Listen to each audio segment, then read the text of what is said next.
Good morning students. Welcome to SGI online class 7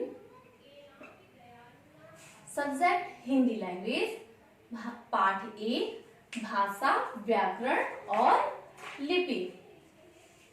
बच्चों, पिछले video में हमने पाठ 1 भाषा व्याकरण और लिपि के अंतर्गत भाषा की उत्पत्ति कैसे हुई या भाषा जो शब्द है उसकी उत्पत्ति कैसे हुई, भाषा की परिभाषा कि भाषा अभिव्यक्ति का वह साधन है जिसके द्वारा व्यक्ति अपने मन के भावों और विचारों को दूसरों तक पहुंचाता है तथा दूसरों के मन के भावों और विचारों को स्वयं ग्रहण करता है। उसे क्या कहते हैं? भाषा कहते हैं। इसके बाद हमने पढ़ा था लिपि। लिपि क्या है कि लिपि किसी भी भाषा को सही तरीके से लिखने का एक ढंग या तरीका लिपि कहलाता है। इसके बाद बात आती है कि व्याकरण क्या है, व्याकरण किसे कहते हैं तथा व्याकरण के कितने रूप होते हैं। तो बच्चों, आज हम आपको बताएंगे कि व्याकरण क्या है। व्याकरण हर भाषा के अपने अपने नियम होते हैं। इन नियमों की जानकारी से ही हम भाषा के शुद्ध रूप को जान सकते हैं।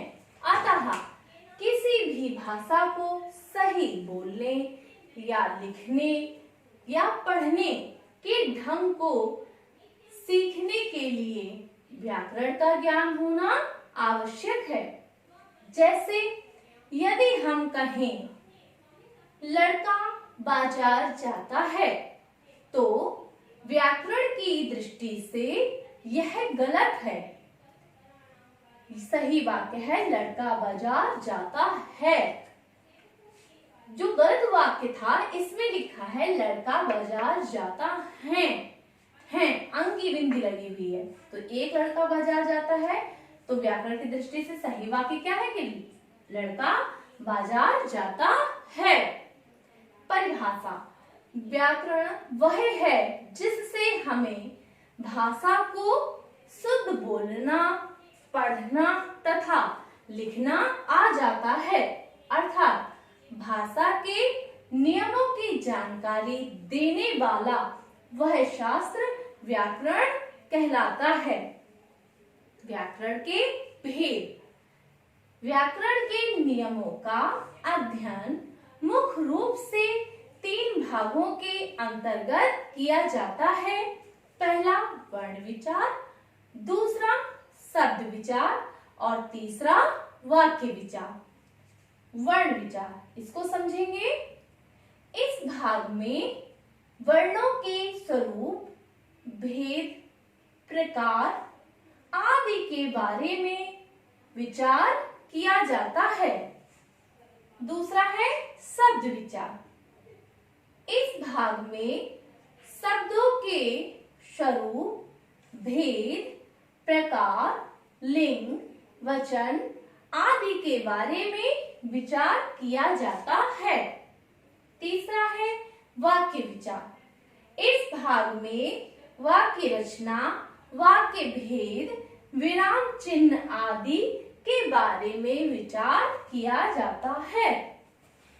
उपभाषा धीरे धीरे जब बोली का रूप विकसित हो जाता है तो उसमें साहित्य लिखा जाने लगता है। बोली का वह विकसित रूप जिसमें साहित्य भी लिखा जाता है उपभाषा कहलाता है। ब्रजभाषा, खड़ी बोली, अवधी तथा मैथिली बोलियां हैं। इनका प्रयोग साहित्य रचना के लिए किया जाता है।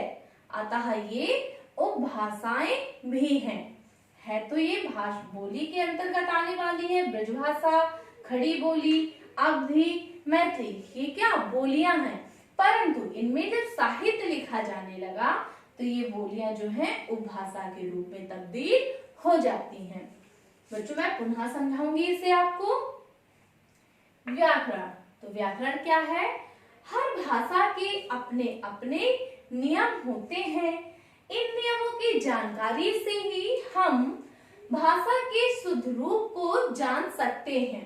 अतः किसी भी भाषा को सही बोलने, लिखने या पढ़ने के ढंग को सीखने के लिए व्याकरण का ज्ञान होना आवश्यक है। जैसे यदि हम कहें लड़का बाजार जाता है, जो शब्द है यह क्या है? गलत है। तो इसका व्याकरण की दृष्टि से यह गलत है।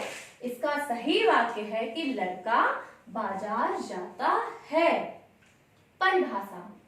व्याकरण वह है जिससे हमें भाषा को शुद्ध बोलना, पढ़ना तथा लिखना आ जाता है। अर्थात भाषा के नियमों की जानकारी देने वाला शास्त्र व्याकरण कहलाता है। तो व्याकरण क्या हुआ कि व्याकरण वह शास्त्र है जिसके द्वारा हम भाषा को शुद्ध बोलना, शुद्ध लिखना और शुद्ध पढ़ना आता है। तो ये किसके अंतर्गत है? व्याकरण के अंतर्गत है। अर्थात व्याकरण वह शास्त्र है जिसके द्वारा व्यक्ति शुद्ध बोलना, लिखना और पढ़ना सीखता है। व्याकरण के भेद। तो व्याकरण के नियमों का अध्ययन मुख्य रूप से 3 भागों के अंतर्गत किया जाता है। वह भाग कौन कौन से हैं? पहला वर्ण विचार, दूसरा शब्द विचार और तीसरा वाक्य विचार। अब जो वर्ण विचार है इसको समझेंगे। वर्ण विचार, इस भाग में वर्णों के स्वरूप, भेद, प्रकार आदि के बारे में विचार किया जाता है।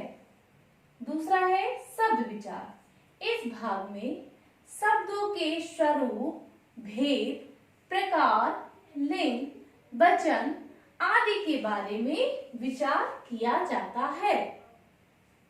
तीसरा वाक्य विचार। इस भाग में वाक्य रचना, वाक्य के भेद, विराम चिन्ह आदि के बारे में विचार किया जाता है। उपभाषा, धीरे धीरे जब बोली का रूप विकसित हो जाता है तो उसमें साहित्य लिखा जाने लगता है। किसमें? जब बोली का रूप विकसित होता है तो उसमें साहित्य रचना की जाने लगती है। बोली का वह विकसित रूप जिसमें साहित्य भी लिखा जाता है उपभाषा कहलाता है। तो वह बोलियां जिनमें साहित्य लिखा जाता है तो वह क्या कहलाती हैं? उपभाषाएं। तो वो बोलियां हैं ब्रजभाषा, खड़ी बोली, अवधी, मैथिली, ये बोलियां हैं। इसका प्रयोग साहित्य रचना के लिए किया जाता है। अतः ये भाषाएं उपभाषाएं भी हैं। तो बच्चों, आप इस पाठ के अंतर्गत भाषा की परिभाषा को व भाषा शब्द की उत्पत्ति कैसे हुई इसको तथा जो भाषा के रूप हैं, कितने रूप हैं, वह आप याद करेंगे। इसके साथ साथ आप व्याकरण क्या है और बोली और भाषा में अंतर क्या होता है, तो मैं पुनः समझा दूं आपको। भाषा और बोली में अंतर क्या होता है? भाषा का जो क्षेत्र होता है वह व्यापक होता है, परंतु जो बोली का क्षेत्र है वह सीमित होता है। भाषा जो है उसमें साहित्यिक रचना होती है, भाषा में साहित्यिक रचना होती है, परंतु बोली में साहित्यिक रचना नहीं होती है। भाषा का जो रूप है वह व्याकरणिक नियमों से भरा होता है, परंतु जो बोली है उसमें व्याकरणिक नियम नहीं होते हैं, वह स्वतंत्र रूप से बोली जाती है। तो बच्चों, आप भाषा और बोली में क्या अंतर है इसको समझेंगे। इसके साथ साथ लिपि। तो लिपि क्या है? भाषा को सही रूप से लिखने का ढंग या तरीका लिपि है, इसे आप याद करेंगे। इसके बाद आप व्याकरण के नियम कितने हैं, व्याकरण के जो भेद है इसमें आप इन तीनों को याद करेंगे तथा उपभाषा किसे कहते हैं तथा उपभाषा में कौन कौन सी ऐसी बोलियां हैं जो भाषाएं बन गई हैं, इनका आप स्मरण करेंगे। Thank you students.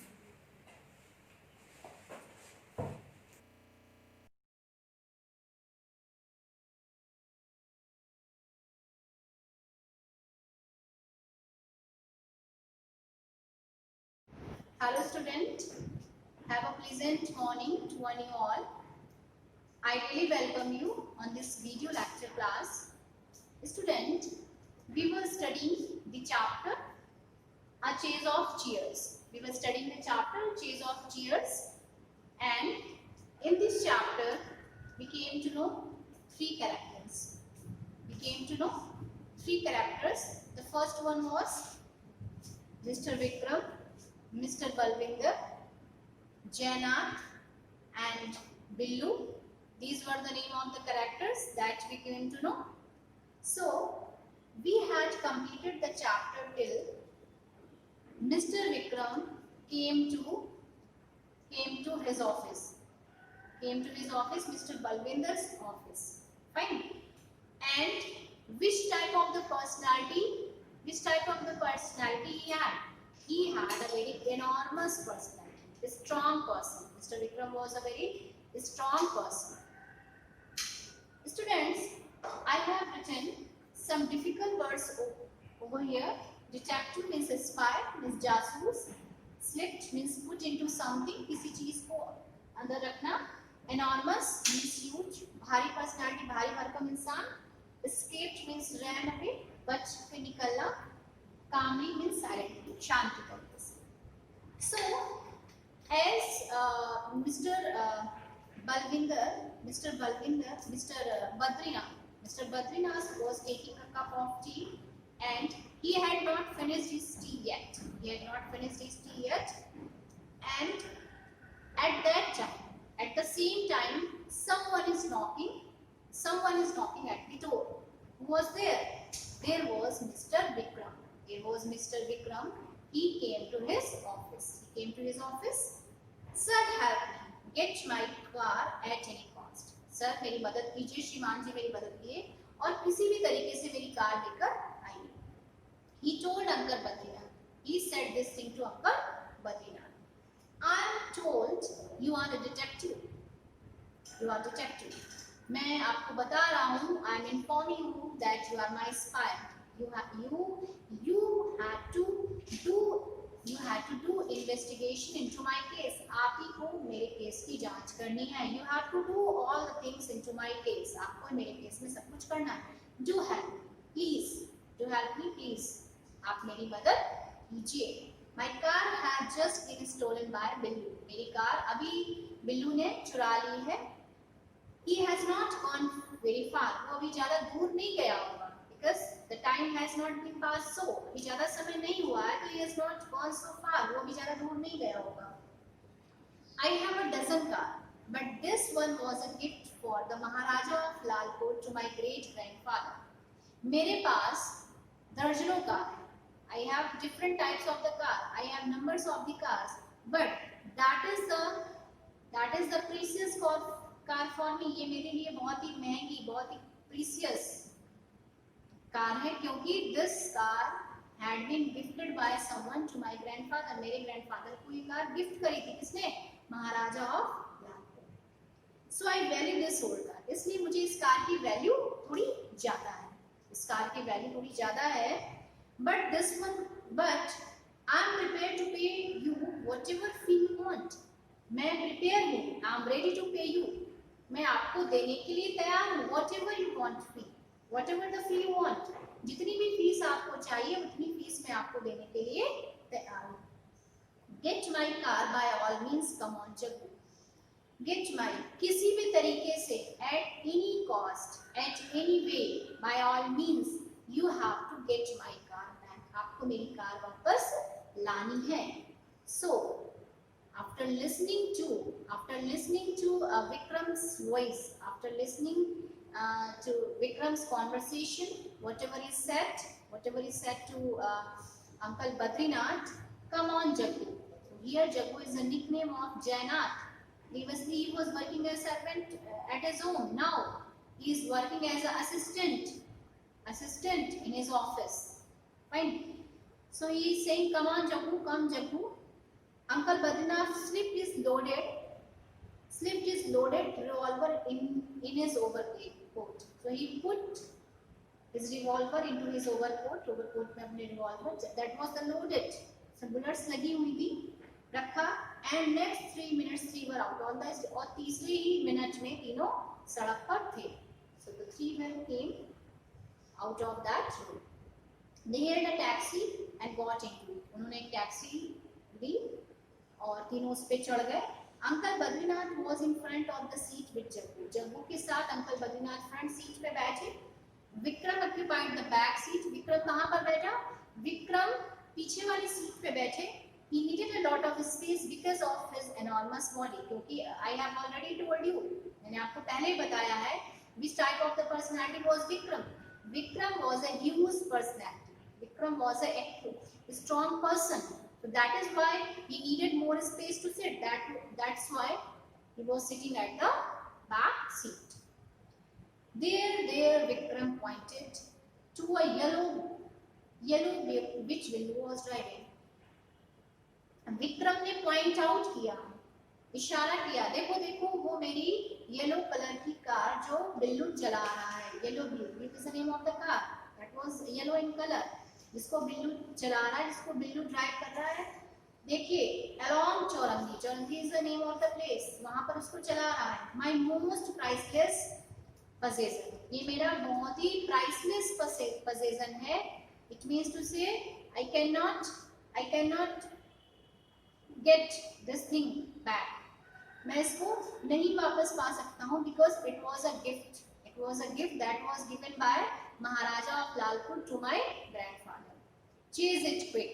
You have to chase it quickly. आपको इसे बहुत तेजी से इसका पीछा करना है. It was fun for Balwinder Singh. Balwinder Singh is a driver.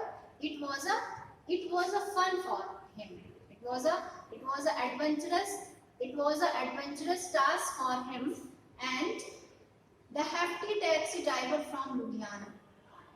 Hefty, जो बहुत ही स्पीड में गाड़ी चलाता है, उसको बोलते हैं hefty taxi driver. कहाँ से था वो? He was from Ludhiana. वो लुधियाना का था. He loved to overtake cars. He really liked to do such type of the adventurous task. इस प्रकार के साहसी काम करना उसको बहुत अच्छा लगता था. So the moment Uncle Badrinath ordered him to drive faster, he pressed the accelerator and the car shot forward like a bullet.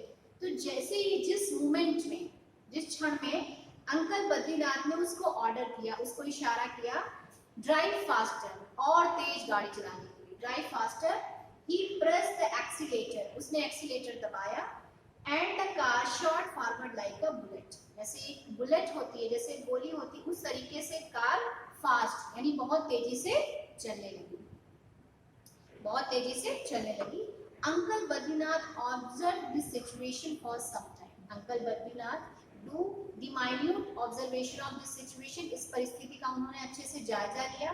Then he brought out his revolver, तब उन्होंने अपना रिवॉल्वर निकाला, and fired at the speeding big in front, this is the name of the yellow car, और उन्होंने shoot किया, गोली चलाई उस कार पर. Then he brought out his revolver and the fired at the speeding in front. The car suddenly took a right turn. So अचानक उस car ने right turn लिया, दाहिनी तरफ मुड़ी, and escaped the shot. Escaped मतलब run away, अपने आप को बचा लिया. वो जो शॉट दिया था अंकल बद्रीनाथ ने, उस शॉट से उस कार ने अपने आप को बचा लिया. My car, cried Vikram. Vikram was shouting, Vikram was crying. My car, it's my car. Get my car at any cost. So Uncle Bani is saying to himself, you have to get my car back at any cost, by all means, because this is the priceless car for me, because it was gifted to my grandfather by Maharaja of Lalpur. So at any cost you have to get my car back. This was the situation that was going on, that Uncle Badrinath, Vikram and Balwinder Singh and Jaggu, these 4 persons were chasing that car. These 4 persons were chasing that car, and that particular car was driving by Billu, who has stolen that car. This was driving by Billu that had been stolen by this car. So student, you have got this story very well. I think you are enjoying this story very well, because this is very adventurous story. This is very adventurous story. In this story you are seeing some turning point. The story is changed in each and every paragraph. So this story will be continued in your next class. That is enough for you today. Thank you and have a nice day to one you all.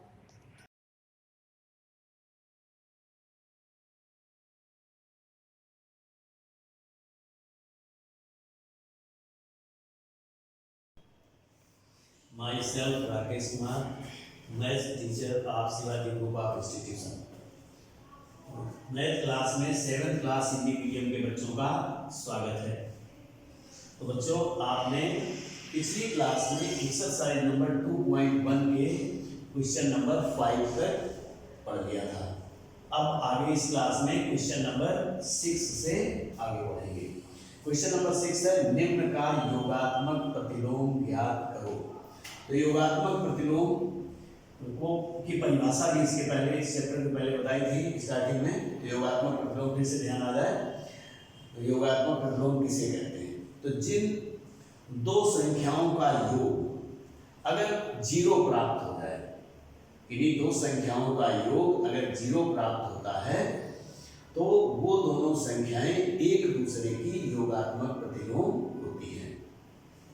अब ज्ञात करने के लिए हम x मानेंगे इसमें। जैसे मान लो पहला पार्ट है 1/4 का योगात्मक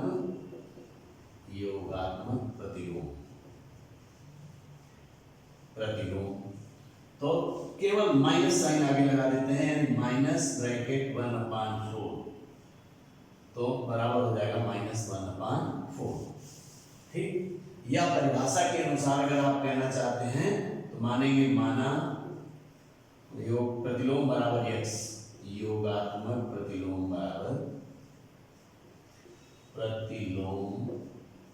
बराबर x। तब क्या परिभाषा थी? किन्हीं दो संख्याओं का योग यदि 0 प्राप्त हो रहा हो तो x का मान ज्ञात करना। तो 1/4 को उस तरफ ले जाए तो x बराबर -1/4। यानी अगर संख्या योगात्मक प्रतिलोम का मतलब है अगर संख्या प्लस में है तो वो माइनस में योगात्मक प्रतिलोम प्राप्त होगा, अगर माइनस में है तो प्लस में। यानी 1/4 का योगात्मक प्रतिलोम -1/4 या -1/4 का योगात्मक प्रतिलोम 1/4 होगा। तो इसमें पार्ट है 4। अब आप आसानी से कर सकते हैं। सेकंड पार्ट है -5/9, तो इसका योगात्मक प्रतिलोम 5/9 पॉजिटिव हो जाएगा। फिर है -6/-7, तो माइनस से माइनस तो ऑलरेडी कैंसिल हो गया, तो 6/7 का योगात्मक प्रतिलोम -6/7। तो इस प्रकार से आप बहुत आसानी से कर सकते हैं। क्वेश्चन नंबर 7 है आपका। 7 में निम्नलिखित को एक पूर्णांक और परिमेय संख्या के रूप में व्यक्त कीजिए। तो पूर्णांक और परिमेय संख्या के रूप में व्यक्त करना। पूर्णांक और परिमेय संख्या के रूप में व्यक्त कीजिए। तो इसका पहला पार्ट है 17/5। 17/5 में पहले हम इसको पूर्णांक के रूप में बताना है, तो इसको हमको मिश्र भिन्न में बदल देना। तो 5 से भाग दे दें तो 5 की आई 15, 2 बचा तो 2/5। अब अगर इसको हमें पूर्णांक के रूप में लिखना है तो लिखेंगे 3 + 2/5। तो इसी प्रकार से अब ये समझ गए होंगे। अब सेकंड पार्ट, इसका सेकंड पार्ट चूंकि निगेटिव है इसलिए इसको बता दें। -12/7, तो माइनस हम पहले लगा देंगे और अब हम इसे भी मिश्र भिन्न में बदल देंगे। 7 का भाग 12 में देंगे तो 7 एकम 7, 1 आ गया। सेपरेट करेंगे तो 7 12 में 7 कम करेंगे तो 5 आ गया, 5/7 यानी -1 सही 5/7। अब अगर इसको हमें पूर्णांक और परिमेय संख्या के रूप में लिखना है तो माइनस पहले लगा देंगे, ब्रैकेट लिखेंगे 1 और प्लस 5/7, ये आपको आंसर मिल गया। तो शायद अब आप समझ गए होंगे, 7 नंबर आप पूरा कर सकते हैं। अब क्वेश्चन नंबर 8, क्वेश्चन नंबर 8 में है मान ज्ञात कीजिए। क्वेश्चन नंबर 8 मान ज्ञात कीजिए। 8 मान ज्ञात कीजिए। ठीक, मान ज्ञात करने का मतलब है इसमें निरपेक्ष मान है। पहला पार्ट में लिखूं तो पहला फर्स्ट पार्ट है आपका 2/3 प्लस -3/4। ये जो ब्रैकेट जैसा सीधा लगा हुआ है इसे ही निरपेक्ष कहते हैं। निरपेक्ष मान का मतलब यानी इन दोनों संख्याओं को सॉल्व करके इनका निरपेक्ष मान क्या होगा। निरपेक्ष मान का मतलब है बिना चिन्ह के, यानी बिना चिन्ह के का मतलब है संख्या धनात्मक ही होगी, यानी निरपेक्ष मान से बाहर आने वाली संख्या सदैव धनात्मक ही होगी। तो पहले इसको सॉल्व करेंगे तो निरपेक्ष मान ऐसे लिख देंगे, लगा देंगे और अपान में लगाएंगे। 3 और 4 का एलसीएम क्या होगा 12। 3 चौको 12, 3 से भाग दिया 4 बार गया, 4 का गुणा 2 से कर देंगे तो 4 दूनी 8 और प्लस नहीं माइनस, क्योंकि माइनस डोमिनेंट होता है माइनस नोट करेंगे ये 3 में। अब 4 से इसको डिवाइड करेंगे तो 4 3 जा 12, 3 बार गया, 3 का गुणा इसमें करेंगे तो -9।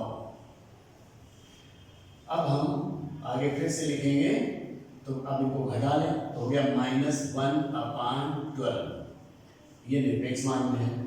अब निरपेक्ष मान से बाहर आने वाली संख्या, हमने कहा था निरपेक्ष मान का मतलब है बिना चिन्ह के, चिन्ह रहित, तो इसकी वैल्यू हो गई 1/12 और ये आंसर मिल गया। ठीक, यानी निरपेक्ष मान से बाहर आने वाली संख्या सदैव धनात्मक ही होती है। तो इसमें 3 पार्ट हैं तो 2 आप खुद कर सकते हैं, बिल्कुल सेम ऐसे ही। अब क्वेश्चन नंबर 9 लिखा निम्नलिखित को P/Q के रूप में व्यक्त कीजिए, यानी इनको सिंप्लीफिकेशन में या सिंपल करना है, सरल करना है। तो सरल करने के लिए इसमें आपके पार्ट हैं 6, तो कोई हम 2 पार्ट आपको बता दें, यानी पहला और चौथा। क्वेश्चन नंबर 9, क्वेश्चन नंबर 9 का पहला पार्ट है 3/4 + 5/6, 3/4 + 5/6 और प्लस -7/8। ठीक, तो सरल करना है तो हम इसका एलसीएम लेंगे, 4, 6 और 8 का एलसीएम, तो 4 से 8 तो डिवाइड हो जा रहा है लेकिन 6 नहीं, तो 8 तिरका 24 इनका एलसीएम होगा, यानी 4, 6 और 8 का एलसीएम 24। 4 से भाग देंगे, 4 6 24, 6 तिरका 18 और प्लस 6 चौको 24, 4 पंचे 20। अब माइनस चूंकि डोमिनेंट होता है माइनस लगाएंगे, 8 तिरका 24, 7 तिरका 21, माइनस का 21 हो गया। अब प्लस वाली संख्याओं को जोड़ लें और माइनस वाली को घटा दें, तो ये बराबर हो गया 38 हो जाएगा। 20 + 18 दोनों संख्याएं जुड़ जाएंगी और माइनस का 21 और बटे 24, तो बराबर 38 में से 21 घटाएंगे तो 17 बच गया। प्लस का है 17/24, ये आपका आंसर हो गया। तो इसी प्रकार से इसका फोर्थ पार्ट है, फोर्थ पार्ट में है -4/5 प्लस -7/10 और प्लस -8/15। तो इसमें भी हमें सॉल्व करना है तो पहले ही एलसीएम लें, किसका 10, 5, 10 और 15 का। तो 15 दूनी 30, यानी इनका एलसीएम होगा 30। 30 देखो 15 से भी, 10 से भी और 5 से भी, सभी से डिवाइड हो रहा है। तो 5 से भाग देंगे तो 6 बार जाएगा, 6 चौको 24, तो -24 हो गया। 5 छक्का 30, 6 चौको 24, और फिर आप माइनस ही लगाएंगे। 10 तिहाई 30, 7 का 21, और फिर माइनस 15 दूनी 30, 16 हो गया। अब इनको सभी को जोड़ना है, तो 24, चूंकि समान चिन्ह है तो 24, 16, 40 हो गया। इसको और इसको जोड़ेंगे, 40 और 20, 60, 61 हो गया, तो -61/30।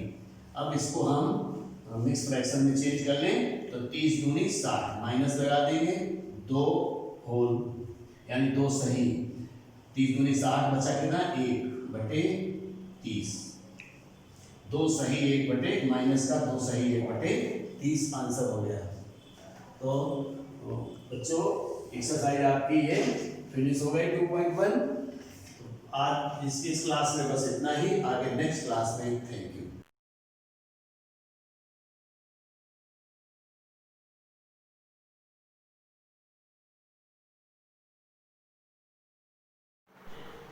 Very good morning students. बच्चों, मैंने अपने प्रीवियस लेक्चर में आपको क्लास 7 ज्योग्राफी पार्ट 2 पृथ्वी में पृथ्वी की संरचना के बारे में बताया था, और आज मैं इसी चैप्टर को कंटिन्यू करने जा रही हूँ। तो आज मैं क्या समझाऊंगी आप लोगों को, शैल, रॉक। तो शैल या चट्टान क्या होती हैं, इसके बारे में बात करते हैं। ये जो शैल या चट्टानें होती हैं जिनसे भूपर्वती का निर्माण हुआ है, चाहे वो ग्रेनाइट की भांति कठोर हो या मिट्टी की भांति कोमल हो, क्या कहलाती है बच्चों, शैल कहलाती हैं। तो शैलों से क्या होता है, हमारी भूपर्वती का निर्माण होता है, पृथ्वी की ऊपरी परत का क्या हुआ, निर्माण होता है। तो ये ग्रेनाइट की भांति कठोर भी हो सकती है, मिट्टी की भांति कोमल भी हो सकती है। चट्टान का वर्गीकरण, 3 प्रकार की चट्टानें होती हैं, आग्नेय चट्टान, अवसादी चट्टान और रूपांतरित चट्टान। कौन कौन सी चट्टानें होती है बच्चों, आग्नेय चट्टान, अवसादी चट्टान और रूपांतरित चट्टान। तो बच्चों सबसे पहले हम बात करते हैं आग्नेय चट्टानें, इग्नियस रॉक्स। तो आग्नेय शब्द लैटिन भाषा के इग्निस से लिया गया। किस शब्द से लिया गया बच्चों, इग्निस शब्द से लिया गया है, जिसका अर्थ है आग, फायर। अतः ये ऐसी शैल या चट्टानें हैं जिनके निर्माण में पृथ्वी के आंतरिक भाग में उपस्थित गर्म लावा के ठंडा होने से हुआ है। तो ये चट्टानों का निर्माण किससे हुआ है बच्चों, पृथ्वी के आंतरिक भाग में उपस्थित जो लावा होता है उसका ठंडा होने से हुआ है। सभी चट्टानों का मूल पदार्थ क्या है, मैग्मा है। तो सभी चट्टानों का मूल पदार्थ क्या होता है बच्चों, जिससे चट्टानों का निर्माण होता है, मैग्मा। सभी चट्टानों का मूल पदार्थ मैग्मा है। भूगर्भीय ताप के कारण गहराई से दरारों से होता हुआ धरातल की ओर बढ़ता है, धरातल की ओर बढ़ता है। तो भूगर्भीय ताप में क्या होता है बच्चों, बहुत ज्यादा क्या होता है, तापमान बहुत ज्यादा होता है, जिससे कि गहराई से दरारों से होता हुआ ये आगे की ओर बढ़ता है, तथा यह मैग्मा जब लावा के रूप में धरातल पर फैल जाता है, जब ये मैग्मा लावा के रूप में धरातल पर फैल जाता है, तो ये क्या हो जाता है बच्चों, ठंडा हो जाता है, और ठंडा होकर ये क्या हो जाता है, जम जाता है। तो जम जाने पर क्या हो जाता है, आग्नेय चट्टानों का निर्माण हो जाता है। तो कुल मिला के आग्नेय चट्टानों का निर्माण किससे होता है बच्चों, पृथ्वी के आंतरिक भाग में उपस्थित गर्म लावा के ठंडा होने से आग्नेय चट्टानों का निर्माण होता है। इन्हें हम प्राथमिक चट्टानें भी कहते हैं, तो इन्हें प्राथमिक चट्टानें भी कहा जाता है। इन चट्टानों को प्राथमिक चट्टानें कहा जाता है, आग्नेय चट्टानों को प्राथमिक चट्टानें भी कहा जाता है, क्योंकि अन्य चट्टानों का निर्माण भी प्रत्यक्ष व परोक्ष रूप से इन्हीं चट्टानों से हुआ है। जो दूसरी चट्टानें हैं उनके निर्माण में भी इस चट्टान का हाथ होता है, इसीलिए इसको प्राथमिक चट्टान भी कहा जाता है। तो बच्चों, ज्वालामुखी क्रिया के कारण इन आग्नेय चट्टानों का निर्माण आज भी हो रहा है। तो इनके प्रकार क्या है, सबसे पहले है अम्लीय आग्नेय चट्टान। तो बच्चों, अम्लीय आग्नेय चट्टान क्या होती हैं, जिन आग्नेय चट्टानों में सिलिका या बालू की मात्रा 65 से 85% तक होती है, उन्हें अम्ल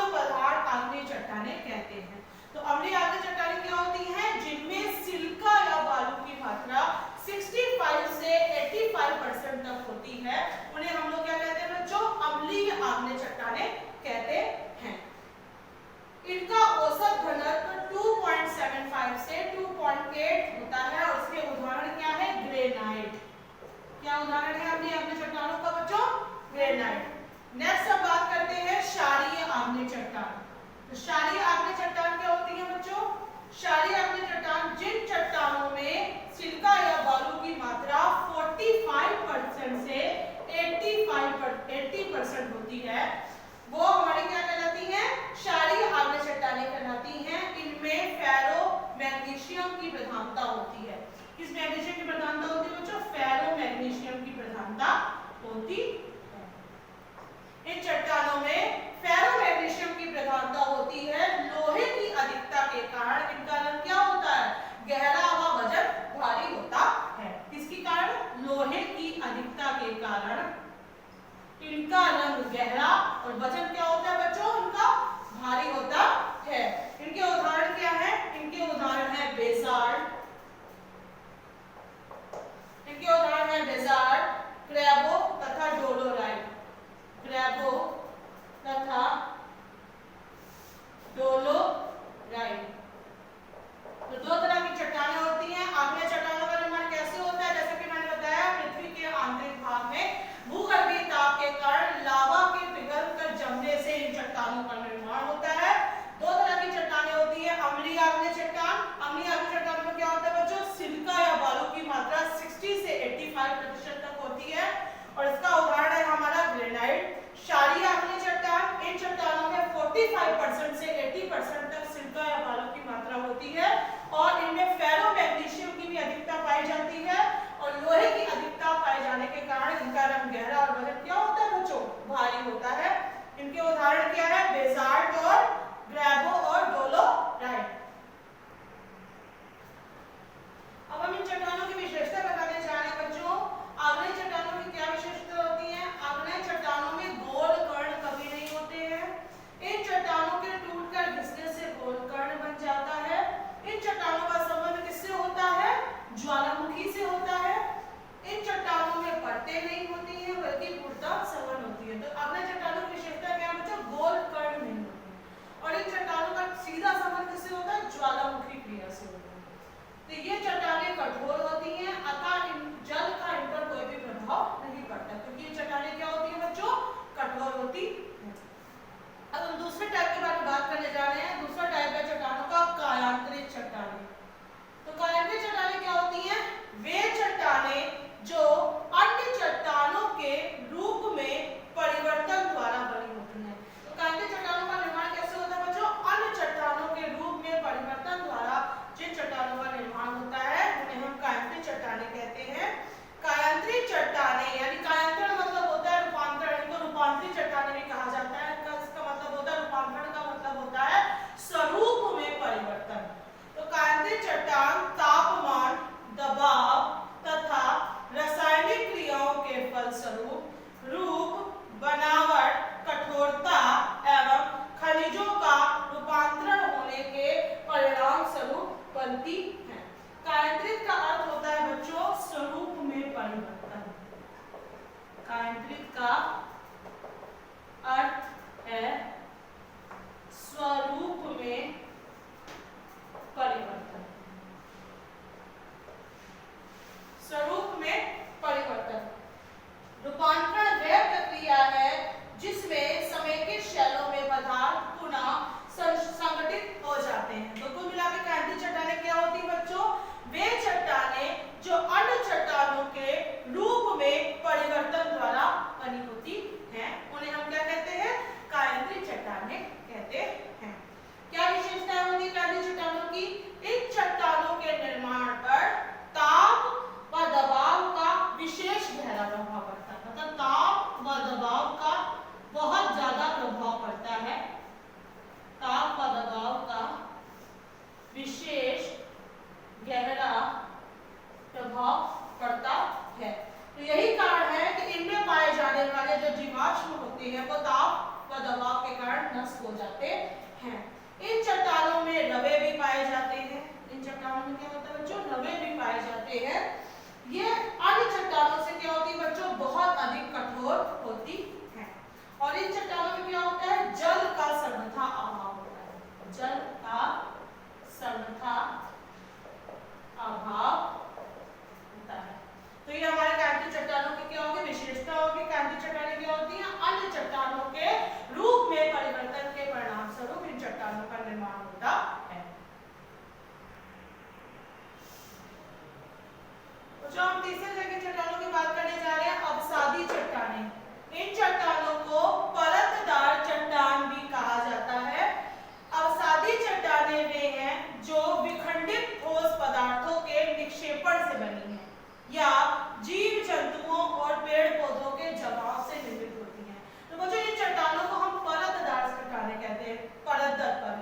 तो ये चट्टानें क्या होती है बच्चों? विखंडित ठोस पदार्थों के निक्षेपण से बनी होती हैं या जीव जंतुओं और पेड़ पौधों के जमाव से निर्मित होती है। यद्यपि अवसादी शैल भूपर्वती के आयतन पर केवल 5% भाग पर ही है, तो भी पृथ्वी के स्थल मंडल के 75% भाग को ये चट्टानें घेरे हुए हैं। तो स्पष्ट है कि ये चट्टानें आग्नेय चट्टानों की तुलना में कम है, किंतु पृथ्वी के धरातल पर ये विस्तृत रूप में फैली हुई है। तो दूसरे शब्दों में अवसादी शैल उन पदार्थों से बनते हैं जिनमें अनाच्छादन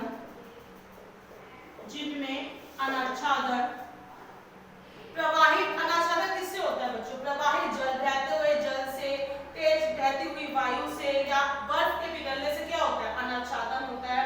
तो निम्न प्रदेशों में एकत्र हो जाते हैं। इन्हीं अनाच्छादित पदार्थों को हम लोग क्या कहते हैं बच्चों? तलछट कहते हैं। क्या कहते हैं? तलछट कहते हैं। तो इन चट्टानों का निर्माण क्या होता है? अनाच्छादन के कारण होता है। इन्हीं अनाच्छादित पदार्थों को क्या कहा जाता है बच्चों? तलछट कहा जाता है। यह तलछट परत दर परत एक दूसरे पर क्या हो जाते हैं? जमा हो जाते हैं। जो तलछट होते हैं ये परत दर परत एक दूसरे पर जमा हो जाते हैं और जमा होने पर ये अवसादी चट्टानों का निर्माण कर देते हैं। इनके उदाहरण क्या है? चूना पत्थर, कोयला, इसके उदाहरण है चूना पत्थर, कोयला और स्लेट इसके उदाहरण हैं। Now that's all for today. I will continue this chapter in my next video.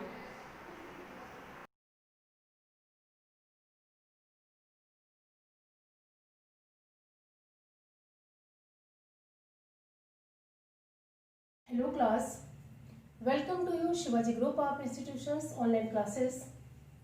Students, मैं आपको चैप्टर फर्स्ट नए राजा व राज्य के बारे में कई टॉपिक्स के बारे में बता चुकी हूँ, जिसमें मैंने आपको पहले पढ़ाया है कि प्रारंभिक मध्यकाल जो था, प्रारंभिक मध्यकाल मतलब प्राचीन काल के बारे में हम लोग कक्षा 6 में पढ़ चुके थे।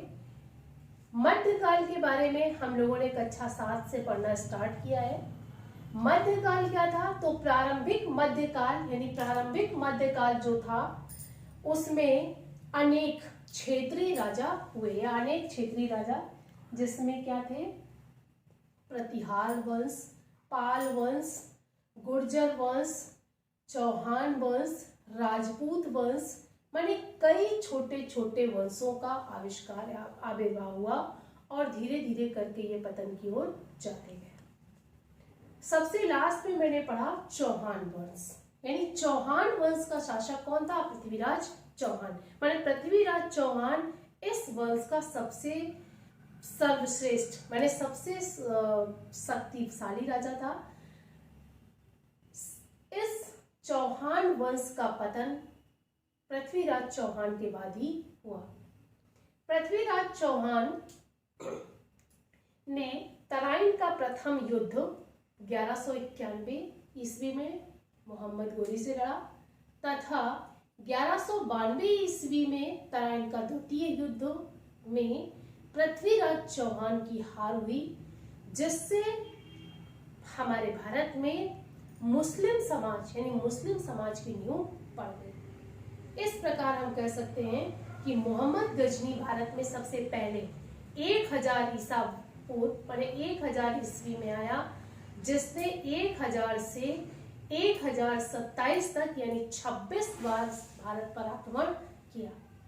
वह भारत पर केवल उसके आक्रमण करने का मतलब केवल यहाँ से धन कमाना था, माने क्योंकि वह धन का लोलुप था, माने उसे केवल धन लेने की इच्छा थी, माने धन की आकांक्षा से उसने बार बार यहाँ के श्रेष्ठ मंदिरों, यहाँ के श्रेष्ठ नगरों में आक्रमण करके यहाँ से धन ले जाकर माने धन लेकर अफगान जाना था। मोहम्मद गोरी माने मोहम्मद महमूद गजनी के बाद मोहम्मद गोरी के बाद माने जो चौहान वंश का पतन होने के बाद भारत में तुर्कों का शासन प्रारंभ हो गया था।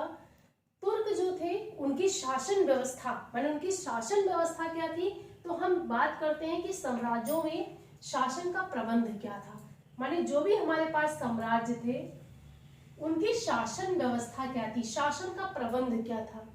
तो सबसे पहले हम बात करते हैं कि इस समय क्या था, राजा के पास सर्वोच्च शक्ति होती थी, माने राजा जो होता था वही क्या था, सुप्रीम पावर था, माने राजा के पास सारे पावर होते थे, वही सर्वोच्च शक्ति था। इसलिए राजा को क्या कहा जाता था, महाराजाधिराज, माने राजा को महाराजाधिराज तथा त्रिभुवनछा अकरावर्तिन जैसी प्रमुख उपाधियां दी जाती थी। इस प्रकार हम कह सकते हैं कि इस समय राजा सर्वोच्च शक्ति होता था, इसलिए उसे महाराजाधिराज, त्रिभुवनछा अकरावर्तिन माने अनेक तरह की उपाधियां दी जाती थी। राजा अपनी शक्ति माने राजा के पास जो शक्तियां होती थी, माने राजाओं के पास जो शक्तियां होती थी उससे वह अपने किसको, सामंतों, जमींदारों तथा ब्राह्मणों के साथ साथ बांटता था। माने भाई राजा तो कोई अकेला अपना काम कर नहीं सकता था, तो वो क्या करता था, अपने सामंत माने जो भी उसके सामंत होते थे, जमींदार होते थे, ब्राह्मण होते थे, उनके अनुसार ही अपने काम को बांटता था या डिवाइड कर लेता था।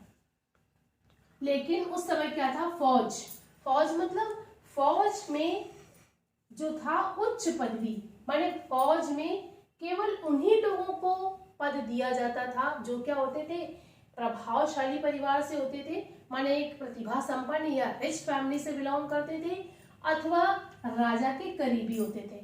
ये कहा जा सकता है कि राजा अपने परिवार वालों के लिए, अपने रिश्तेदारों के लिए तथा जो भारत के भी करीबी माने भारत के जो भी संपन्न और प्रतिभाशाली परिवार थे उनसे फौज में लोगों की नियुक्ति होती थी।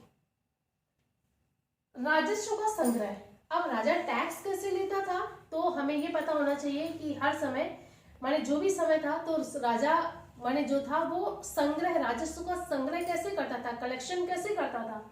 तो राजस्व का संग्रह तो उत्पादक जैसे क्या होते थे उस समय, किसान थे, शिल्पकार थे तथा मवेशी माने मवेशियों को पालने वाले जो भी लोग थे, माने राजा के पास जो राजस्व इकट्ठा होता था वो कहाँ से, किसानों से, शिल्पकारों से तथा मवेशियों के रखवालों को कुछ उत्पादन का हिस्सा उनके पुण्य कर के रूप में देना पड़ता है। इस प्रकार हम कह सकते हैं कि राजस्व जो है वो मनुष्यों को माने राजा को किसानों से, शिल्पकारों से, मवेशियों से आदि लोगों से मिलता था, जिससे अपने उत्पादन का कुछ हिस्सा राजा को देते थे। ये माना जाता है कि उस समय राजा माने राजा जो था उसका पूरी जमीन पर अधिकार था, माने राजा सर्वोच्च होता था, राजा का पूरी जमीन पर अधिकार होता था तथा वह कुछ टैक्स लेकर काम करवाता था। राजस्व व्यवसायियों द्वारा भी वसूला जाता था। इस प्रकार हम कह सकते हैं कि जो समय राजस्व था यानी जो टैक्स था वो व्यापारियों पर भी लगाया जाता था, माने व्यापारियों को भी टैक्स के रूप में, राजस्व के रूप में उन्हें कुछ राजा को देना पड़ता था। व्यापार का विस्तार माने उस समय व्यापार जो हमारा था उसका विस्तार समुद्र के पार तथा राज्य की सीमाओं तक था। माने हम ये कह सकते हैं कि समुद्र के पार माने दूसरे देशों से भी यहाँ पर व्यापार होता था, यानी दूसरे देशों के साथ भी व्यापार किया जाता था तथा राज्य माने जो हमारी राज्य की सीमाएं थी उन तक भी व्यापार होता था। इस प्रकार हम कह सकते हैं कि राजस्व संग्रह जो था वह एक विस्तृत क्षेत्र पर था, या राजस्व का संग्रह जो है वो विस्तृत क्षेत्र पर किया जाता था।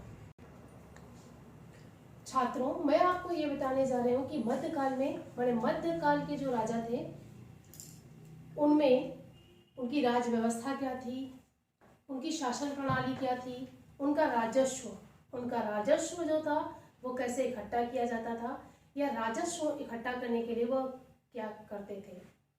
अब हम बात करते हैं इस काल में प्रशस्ति। प्रशस्ति क्या थी?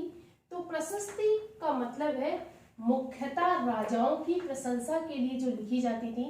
माने हम ये कह सकते हैं कि उस समय क्या था, हर राजाओं के पास अपने दरबारी कवि होते थे या उनके पास कई ऐसे विद्वान होते थे जो राजाओं की प्रशंसा के लिए प्रशस्ति पत्र लिखते थे। माने इसमें क्या था, ये प्रशस्ति क्या होती थी, राजाओं के बारे में वर्णन करती थी। माने ये प्रशस्ति से हमें ये पता चलता है कि राजा कैसे थे, यानी बहादुर थे, वीर थे तथा योद्धा थे। माने राजाओं की वीरता के बारे में, उनकी बहादुरी के बारे में तथा उन्होंने कितने युद्ध जीते, इस सब के बारे में हमें प्रशस्ति के माध्यम से पता चलता है। आगे हम बात करते हैं वे राजा, माने जो उस समय के राजा थे, उनकी उपलब्धियों के बारे में बताती हैं। माने उन्होंने क्या क्या उपलब्धियां की, माने क्या क्या उपलब्धियां हुई, ये प्रशस्ति के माध्यम से हमें पता चलता है। और ये भी पता चलता है कि ये हमें विद्वान माने विद्वान ब्राह्मणों द्वारा ये प्रशस्ति लिखी जाती है। जैसा मैंने आपको पहले बताया कि हर राजा के पास एक अपने दरबारी कवि होते थे, विद्वान होते थे जो राजा की प्रशंसा या प्रशंसा के बारे में प्रशस्ति पत्र लिखते थे।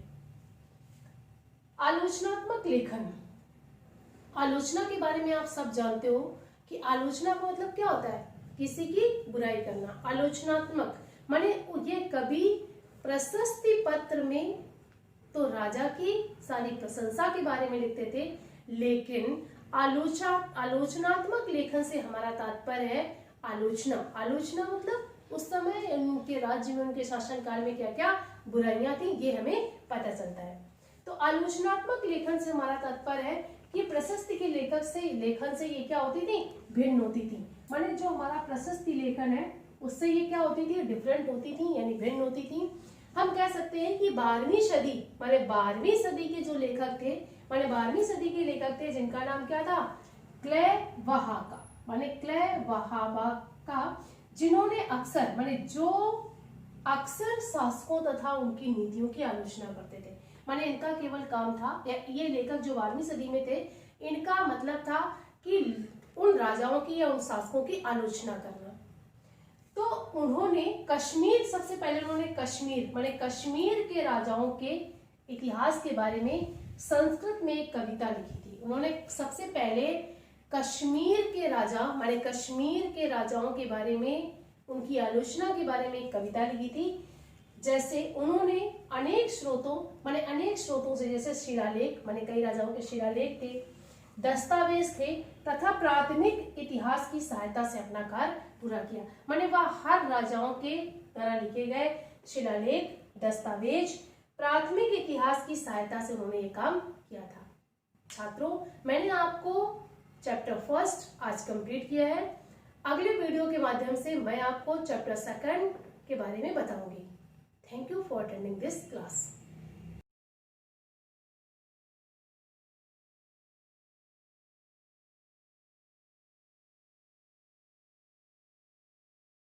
लता पांडे, संस्कृत शिक्षिका, शिवाजी ग्रुप ऑफ इंस्टीट्यूशंस। आज मैं क्लास 7 हिंदी मीडियम के बच्चों को द्वितीय पाठ सत्यनिष्ठा पढ़ाने जा रही हूँ। बच्चों ध्यान दें, आपकी बुक में यहाँ तृतीय पाठ सत्यनिष्ठा लिखा हुआ है। प्रथमा पाठ के बाद बुक में तृतीय पाठ आ गया है, मिसिंग है सेकेंड लेसन की, तो आप नंबरिंग सही कर लेंगे अपनी पूरी बुक में, द्वितीय पाठ, फिर तृतीय, फिर चतुर्था। फिलहाल ये सत्यनिष्ठा पाठ आपका लेसन 2 है, ठीक है। उसमें तृतीय पाठ लिखा हुआ, उसे काट के आप द्वितीय पाठ वहां पर लिख लो। तो इसका पहला पैसेज देखें। इस चैप्टर की शब्दार्थ लिख लेंगे आप सबसे पहले नोटबुक में, फिर अर्थ लिखेंगे, अर्थ में संदर्भ लिखेंगे, संदर्भ लिखने के बाद संकेत डालेंगे। तो ये पहला संकेत है बच्चों, इसमें मैंने 2 पैसेज ले लिए हैं, ठीक है, भारतस्य से लेकर के प्रेरय तक। सत्यनिष्ठा में गांधी जी की सत्यनिष्ठा व्यक्त की गई है, महात्मा गांधी की सत्यनिष्ठा के बारे में बताया जा रहा है। देखिए, भारतस्य महापुरुषेषु भारत स्वातंत्र संस्थापका नाम, भारत के महापुरुषों में, भारत स्वातंत्र संस्थापका नाम, भारत को स्वतंत्रता दिलाने वालों में, धृत अहिंसा आदि समावृतानाम, अहिंसा आदि आचरण का पालन करने वालों में, सत्य पालनम रतानाम, सत्य पालन में लगे रहने वालों में, युग प्रवर्तकानाम, युग प्रवर्तक कर्म योगियों में, महात्मा गांधी महोदयानाम, महात्मा गांधी महोदय के नाम को कौन नहीं जानता। ये इतने विशेषण है महात्मा गांधी के। भारत के महापुरुषों में, भारत को स्वतंत्रता दिलाने वालों में, अहिंसा आदि आचरण को धारण करने वालों में, सत्य पालन में लगे रहने वालों में, युग प्रवर्तक कर्म योगियों में, महात्मा गांधी महोदय के नाम को कौन ना जानाती, कौन नहीं जानता। असो महात्मा, असो मीन्स वह, असो महात्मा गांधी गुर्जर प्रांते काठियावाड़ अंतर्गते पोरबंदर नामी नगरे 1869 ईस्वीताब्दे अक्टूबर मासस्य 2 तारिकायां महामहिम शालिना श्री कर्मचंद गांधी महोदयस्य गृहे जन्म भवत्। महात्मा गांधी का गुजरात प्रांत में, गुर्जर गुजरात प्रांत में काठियावाड़ के अंतर्गत पोरबंदर नामक नगर में 1869 ईस्वी में अक्टूबर महीने की 2 तारिकायाम 2 तारीख को महामहिम श्री कर्मचंद गांधी महोदय के घर में जन्म हुआ। गृहे जन्म हुआ, घर में जन्म हुआ। उस महात्मा गांधी का गुजरात प्रांत में काठियावाड़ के अंतर्गत पोरबंदर नामक नगर में 1869 ईस्वी में अक्टूबर महीने की 2 तारीख को महामहिम श्री कर्मचंद महोदय के घर में जन्म हुआ। ठीक है, आगे देखें। तस्य माता पुतलीबाई पति परायणा सत्य प्रिया चा आसीत। उनकी माता पुतलीबाई पति परायण और सत्य प्रिया थी। बाल्यकालादेव, बचपन से ही, संधि है, बाल्यकालाद धन एव, बचपन से ही यह बालक सत्य प्रिया वदान्य भगवत भक्तो माता पित्रोश भक्ता आसीत। बचपन से ही यह बालक सत्य और प्रिय बोलने वाला, भगवत भक्त और माता पित्रोश भक्ता आसीत, और माता पिता का भक्त था। बचपन से ही यह बालक सत्य और प्रिय बोलने वाला, भगवत भक्त और माता पिता का भक्त था। फिर से देख लीजिए ये स्टार्टिंग से। भारत के महापुरुषों में, भारत को स्वतंत्रता दिलाने वालों में, अहिंसा आदि आचरण को धारण करने वालों में, सत्य पालन में रत रहने वालों में या सत्य पालन में लगे रहने वालों में, युग प्रवर्तक कर्म योगियों में महात्मा गांधी महोदय के नाम को कौन नहीं जानता। उस महात्मा गांधी का गुजरात प्रांत में काठियावाड़ के अंतर्गत पोरबंदर नामक नगर में 1869 ईस्वी में अक्टूबर महीने की 2 तारीख को महामहिम श्री कर्मचंद गांधी महोदय के घर में जन्म हुआ। उनकी माता पुतलीबाई पति परायणा और सत्यप्रिया थी। बाल्यकालादेव, बचपन से ही यह बालक सत्य और प्रिय बोलने वाला, भगवत भक्त या ईश्वर भक्त और माता पिता का भक्त था। प्रारंभिक प्रसंगे वर्तते, प्रारंभिक प्रसंग में है, वर्तते मीन्स है, यत मीन्स की, कौन सा की आएगा, ये का में छोटी की मात्रा। प्रारंभिक प्रसंग में है कि एकदा एक बार गाइस नामक नाम विद्यालय निरीक्षिका तस्य विद्यालय मागता। प्रारंभिक प्रसंग में है कि एक बार गाइस नामक विद्यालय निरीक्षक उनके विद्यालय में आए। आगता, विद्यालयम प्लस आगता, आगता मीन्स आए। तत्र एकस्याम कक्षायाम, वहां एक कक्षा में बालानाम वर्ण विन्यासम परिज्ञानम, बालकों के वर्ण विन्यास ज्ञान की परीक्षा लेना आरंभ किया। परीक्षितुम आरभत, परीक्षा लेना आरंभ किया। विहाय मोहनदास को छोड़कर सर्वे बालकाः सभी बालकों ने शुद्ध वर्ण विन्यासम अकुर्वन् शुद्ध वर्ण विन्यास किया या वर्तनी विन्यास किया। सः केटल इति शब्दस्य वर्ण विन्यासम कर्तुं न शक्नोति। वह केटल, इसको इन्वर्टेड कॉमा में लिखेंगे, इस शब्द का वर्ण विन्यास कर्तुं न शक्नोति, नहीं कर सके। वह केटल इस शब्द का वर्ण विन्यास नहीं कर सके।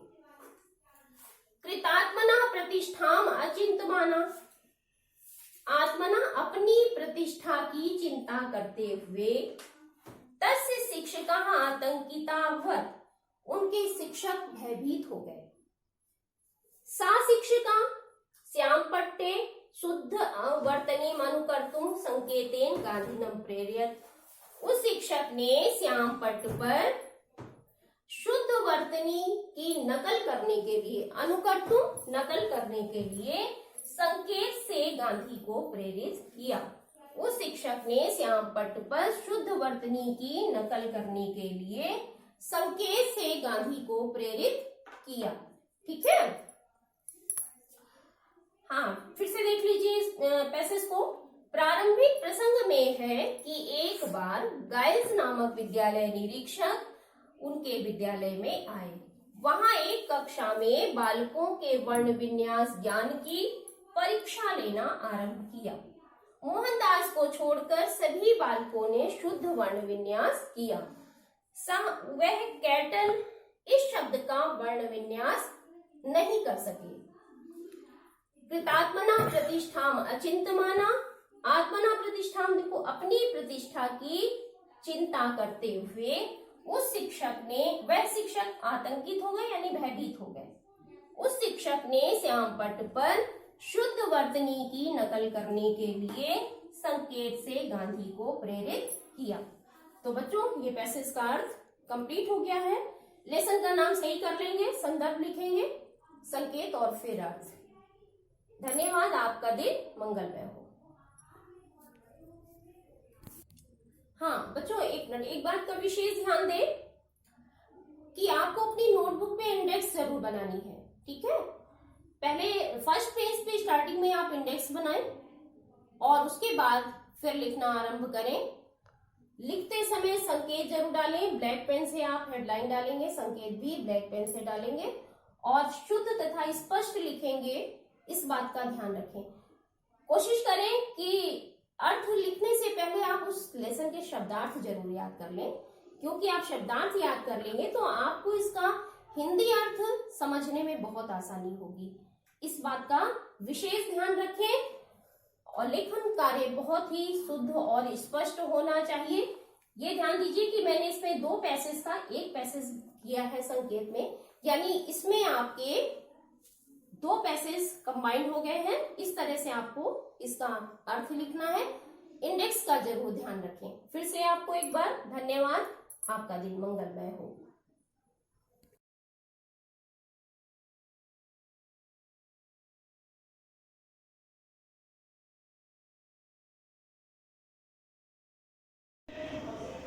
Myself Rakesh Kumar, science teacher of Group of Shivaji Institution. Science class में 7th क्लास हिंदी मीडियम के बच्चों का स्वागत है। तो बच्चों, पिछली क्लास में आपने चैप्टर फर्स्ट आपने बायो का कंप्लीट कर लिया था। इस क्लास में फिजिक्स का चैप्टर साउंड यानी ध्वनि का अध्ययन करेंगे। तो सबसे पहले आता है ध्वनि किसे कहते हैं, ध्वनि या कैसे उत्पन्न होती है। तो ध्वनि किसे कहते हैं, आप दैनिक जीवन में अपने चारों ओर नित्य सुबह से लेकर शाम तक जैसे ही आप जगते हैं, आप तुरंत देखते हैं कि हमको कई तरीके की आवाज़ें सुनाई देती है, जैसे ट्रक के चलने की आवाज़ या इंजन के चलने की आवाज़, ट्रक के हॉर्न, संगीत वादन, तबले की आवाज़ या कई प्रकार की आवाज़ें आपको सुनने को मिलती हैं।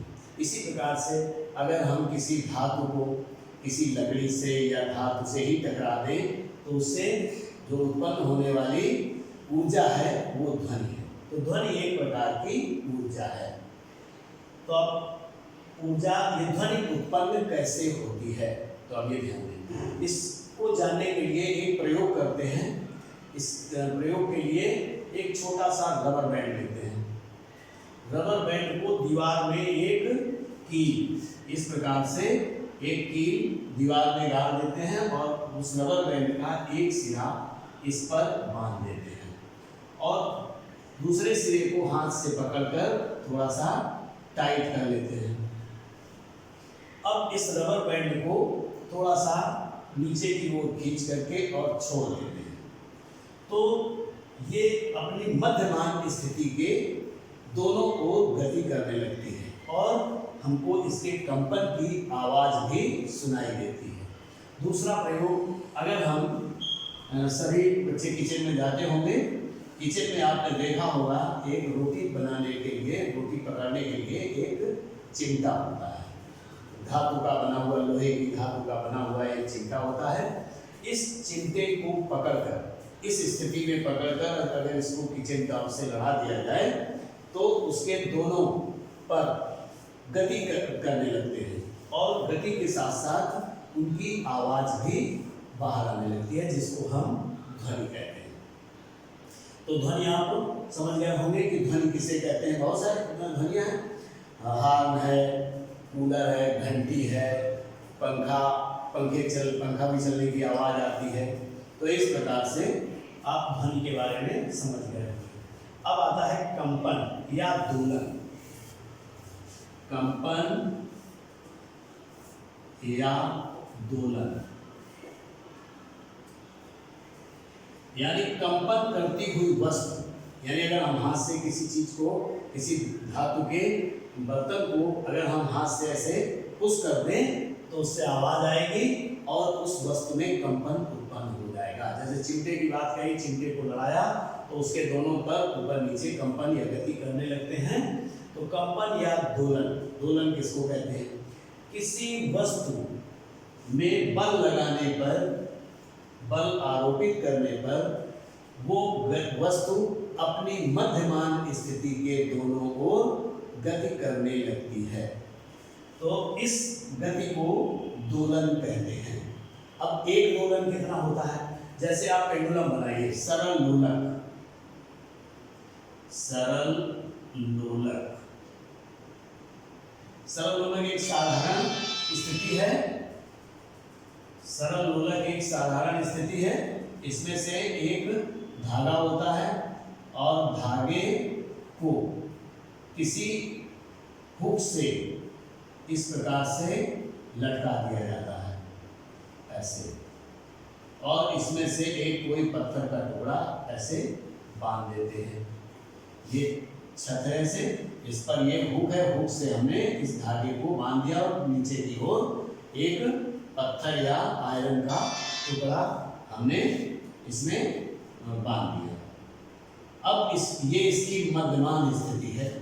अब इस टुकड़े को अगर हम थोड़ा सा दाईं या बाईं ओर, मान लीजिए यहाँ से, और इस तरीके से इसको इतना पकड़ के उठाना, इधर से इधर ले आए, और इसके बाद हम इसको छोड़ दें, इसके बाद इसे हम छोड़ दें तो ये इधर को भी इतनी दूर तक खींच जाएगा, ऐसे ऐसे, ठीक है। यानी अब दोलन जानना था क्या है। जब दोलन करती हुई कोई वस्तु अपनी मध्यमान स्थिति के दोनों ओर गति करने में, यानी मध्यमान स्थिति से चलकर एक ओर आई और एक ओर से फिर मध्यमान स्थिति में गई और फिर दूसरी ओर गई, दूसरी ओर से फिर अपनी मध्यमान स्थिति में आ गई, इस दूरी को एक दोलन कहते हैं। शायद समझ गए होंगे कि दोलन किसे कहते हैं। एक दोलन क्या होता है? दोलन शायद आपको पता चल गया होगा। अब देखते हैं, दोलन के बाद हमारे पास आता है एक शब्द आयाम। आयाम, आयाम किसको कहते हैं? तो दोलन करती हुई वस्तु अपनी मध्यमान स्थिति के एक ओर जितनी अधिक से अधिक दूरी तय करती है उसे आयाम कहते हैं। आयाम को एक बार फिर से देख लें। दोलन करती हुई, दोलन या कंपन करती हुई वस्तु अपनी मध्यमान स्थिति के एक ओर जितनी अधिक से अधिक दूरी तय करती है उसे आयाम कहते हैं। यानी इस डिस्टेंस को आयाम कहेंगे। आयाम शायद समझ गए होंगे। दोलन तो हो गया पूरा, यहाँ मध्यमान स्थिति से एक ओर इधर गया, फिर यहाँ आया, फिर इधर आया, फिर यहाँ आया, ये तो दोलन हो गया। लेकिन आयाम मध्यमान स्थिति के एक ओर जितनी अधिक से अधिक गति करता है लोलक, उसको हम आयाम कहते हैं। तो आयाम भी समझ गए। अब आता है आवृत्ति। आवृत्ति कंपन करती हुई वस्तु, अब ध्यान देना है आवृत्ति किसे कहते हैं। कंपन करती हुई वस्तु एक सेकेंड में जितने कंपन करती है या एक सेकेंड में किए गए कंपनों की संख्या उस वस्तु की आवृत्ति कहलाती है। आवृत्ति को n यानी स्मॉल n से रिप्रेजेंट करते हैं। आवृत्ति समझ गए होंगे। कंपन करती हुई वस्तु, एक बार फिर देखें, आवृत्ति को n से रिप्रेजेंट करते हैं। अब आवृत्ति किसे कहते हैं एक बार फिर से आप देखेंगे। कंपन करती हुई वस्तु एक सेकेंड में जितने कंपन करती है उसे उस वस्तु की आवृत्ति कहते हैं। शायद समझ गए होंगे। इसको n से रिप्रेजेंट करते हैं। अब आया आवर्तकाल। आवर्तकाल,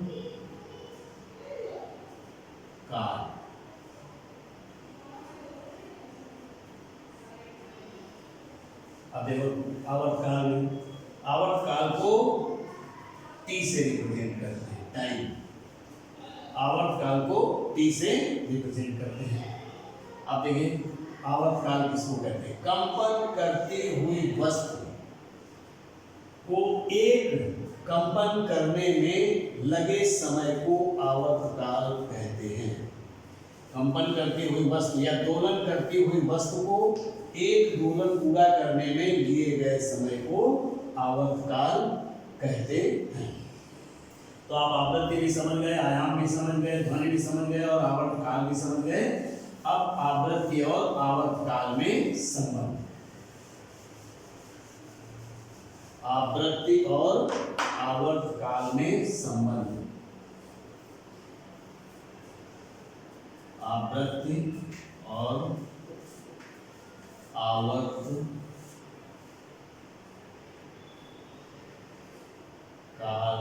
में संबंध।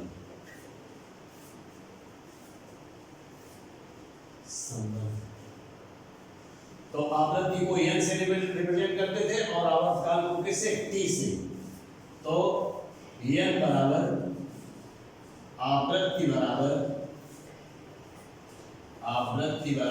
1/आवर्तकाल। आवर्तकाल या आवर्तकाल बराबर 1/आवृत्ति,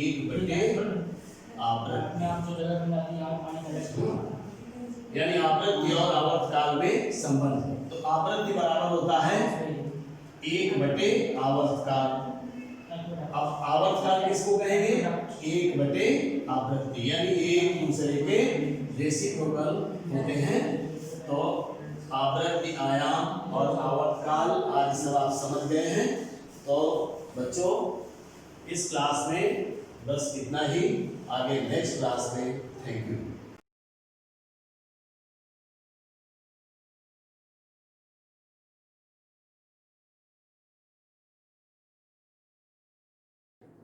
गुड मॉर्निंग स्टूडेंट। बच्चों क्लास 7H में ये सब्जेक्ट कंप्यूटर की क्लास है। आपका chapter number 2 brief generation and history of computer. पिछले लेक्चर में बच्चों हम लोगों ने जो आपकी कंप्यूटर की जो हिस्ट्री जो है उसको हम लोगों ने इन शॉर्ट पढ़ा था। आज हम लोग कंप्यूटर की जनरेशन के बारे में यानी कि कंप्यूटर की पीढ़ियों के बारे में पढ़ेंगे।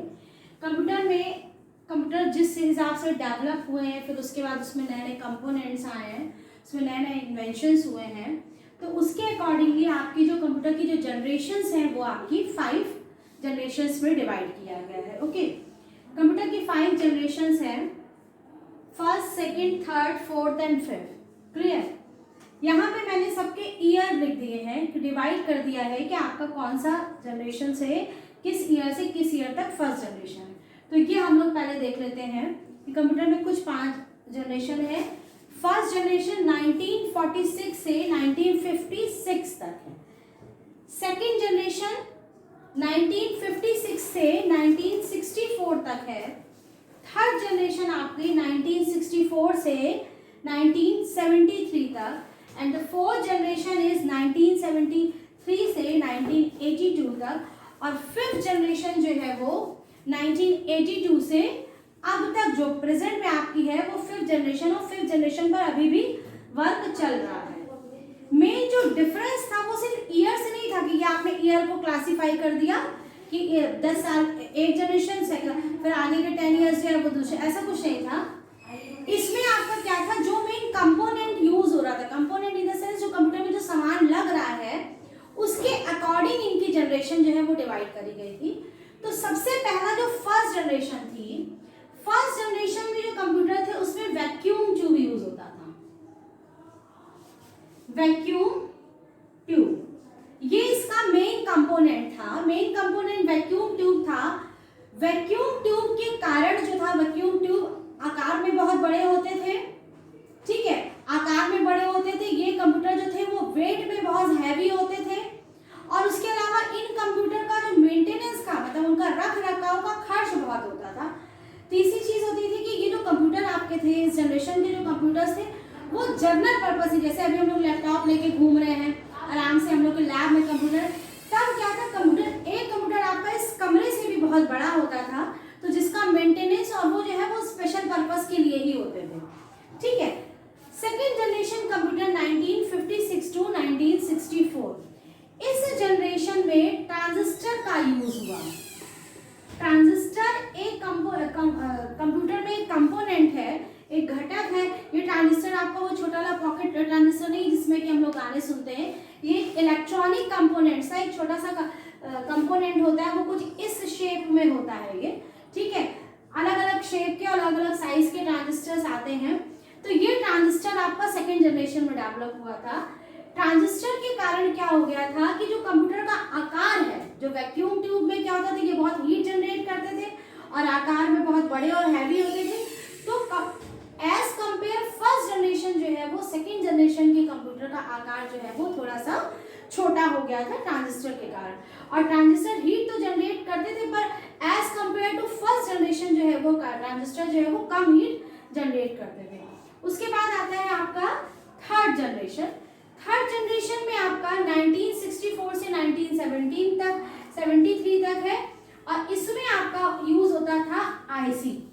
आईसी का पूरा नाम होता है इंटीग्रेटेड सर्किट। आईसी का पूरा नाम बहुत पूछा जाता है बार बार, इसको एक बार देख लीजिए बच्चों। इसको कहते हैं हम लोग इंटीग्रेटेड,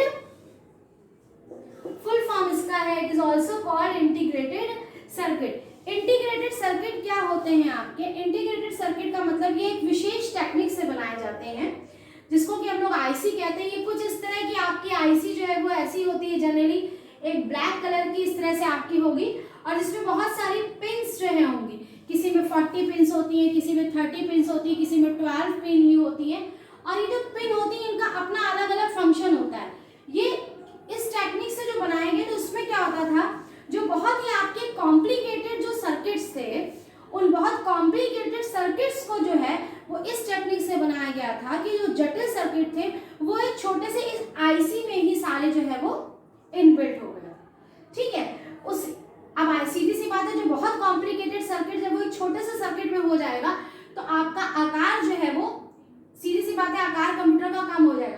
तो थर्ड जनरेशन से जो कंप्यूटर में जो क्रांतिकारी परिवर्तन जिसको कहते हैं हुआ था कि आकार जो है वो थर्ड जनरेशन से ही आपका जो है कंप्यूटर का आकार छोटा हुआ, वेट में भी वो कम हुए, और जो उनकी स्पीड थी वो भी आपकी बढ़ गई, प्रोसेसिंग स्पीड जो है वो उनकी बढ़ गई। तो इस तरह से ये थर्ड जनरेशन से ही मेनली जो है वो कंप्यूटर, और थर्ड जनरेशन से ही आपके जो जनरल पर्पस के कंप्यूटर थे, यानी कि अब आप अपने स्कूल में और जो जनरल पर्पस के यूज था ऑफिसेज में, आप यहाँ से यूज करना शुरू कर सकते थे। फिर आता है आपका 4th जनरेशन कंप्यूटर 1973 से 1982 तक। इसमें आपका माइक्रो प्रोसेसर यूज हुआ था। माइक्रो प्रोसेसर, ये माइक्रो प्रोसेसर क्या होते हैं? माइक्रो प्रोसेसर भी एक तरह से ये आईसी ही है, ठीक है, लेकिन इसमें क्या होता है कि आपका एक जो प्रोसेसर में जितने भाग होते हैं वो एक ही सर्किट में आपके बना कर दिए इनबिल्ट होते हैं, एक ही सर्किट में बने होते हैं। तो जिससे क्या होता है, माइक्रो प्रोसेसर लगने से कंप्यूटर की स्पीड बहुत तेज हो जाती है। तो 4th जनरेशन में माइक्रो प्रोसेसर जो है वो डेवलप हुए थे। ये भी एक प्रकार की आईसी होती है जो कि वीएलएसआई और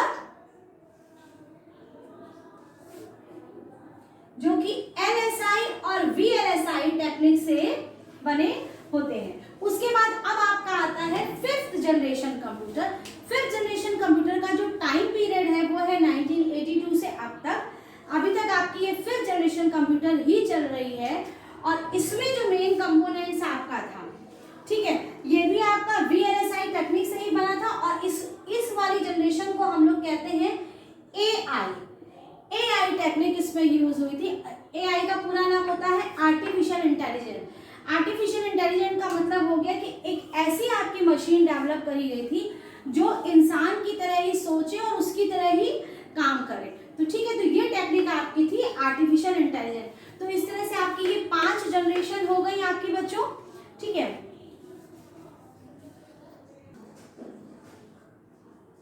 अब बच्चों हम लोग 1st जनरेशन कंप्यूटर के बारे में पढ़ेंगे। आपका इस तरह से इसमें क्वेश्चन पूछे जाते हैं कि 1st जनरेशन की पूरी कैरेक्टरिस्टिक्स बताइए 2nd जनरेशन की। तो हम लोग 1st जनरेशन कंप्यूटर के बारे में पढ़ेंगे।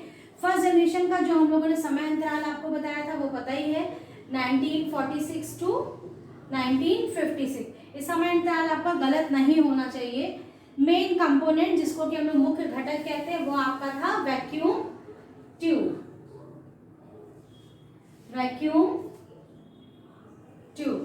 इनपुट और आउटपुट डिवाइसेस क्या यूज होते थे इसमें हम लोग पंच कार्ड यूज करते थे। पंच कार्ड जो है वो इनपुट और आउटपुट डिवाइस में हम लोग पंच कार्ड यूज करते थे।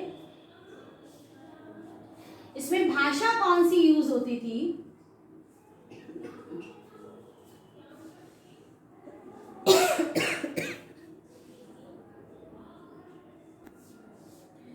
अब इसमें जो लैंग्वेज यूज हो रही है वो आपकी मशीन लेवल लैंग्वेज यूज हो रही है, ठीक है। मशीन जो लैंग्वेज होती है जो कि मेन कंप्यूटर की मेन लैंग्वेज यही होती है, इसीलिए हम लोग मशीन लेवल लैंग्वेज को जो मशीन लैंग्वेज है उसको हम लोग 1st जनरेशन लैंग्वेज इसीलिए कहते हैं क्योंकि ये आपकी 1st जनरेशन में ही यूज हुई थी। ओके, अब उसके बाद आता है कि इसके एग्जाम्पल क्या है। इसका एग्जाम्पल है ENIAC। इसका एग्जाम्पल है ENIAC है और इसका UNIVAC एग्जाम्पल है, ठीक है। ENIAC को जो है वो जे एकर्ड ने इसको डेवलप किया था और ये जो है मेनली आपका जनरल पर्पस के लिए यूज नहीं होता था। इसको जैसे हम लोग सिंपल डेसिमल नंबर्स यूज करते थे वैसे इसमें डेसिमल नंबर या दशमलव अंकों का यूज होता था। इसको वो लोग जो साइंटिस्ट थे इसको एज अ कैलकुलेटर यूज कर रहे थे। दैट मीन्स कि बहुत ज़्यादा इसमें स्टोरेज नहीं था, ये सारी चीज़ें इस तरह से थी। और मेन अब कैरेक्टरिस्टिक्स इनमें क्या है कि इस जो 1st जनरेशन के कंप्यूटर थे वो आकार में बहुत बड़े होते थे, वो भारी होते थे, ठीक है। मेनली वो साइंटिफिक पर्पस से यूज होते थे, जनरल पर्पस में उनका यानी कि सामान्य प्रयोग में वो नहीं आते थे। इनका मेंटेनेंस का कॉस्ट बहुत ज़्यादा थी। इनकी कॉस्ट जो है वैसे भी वो बहुत महंगे कंप्यूटर होते थे, ठीक है। तो बच्चों आज आपका लिए सिर्फ इतना ही 1st जनरेशन। कल हम लोग 2nd और 3rd जनरेशन के बारे में पढ़ेंगे। Thank you, have a nice day.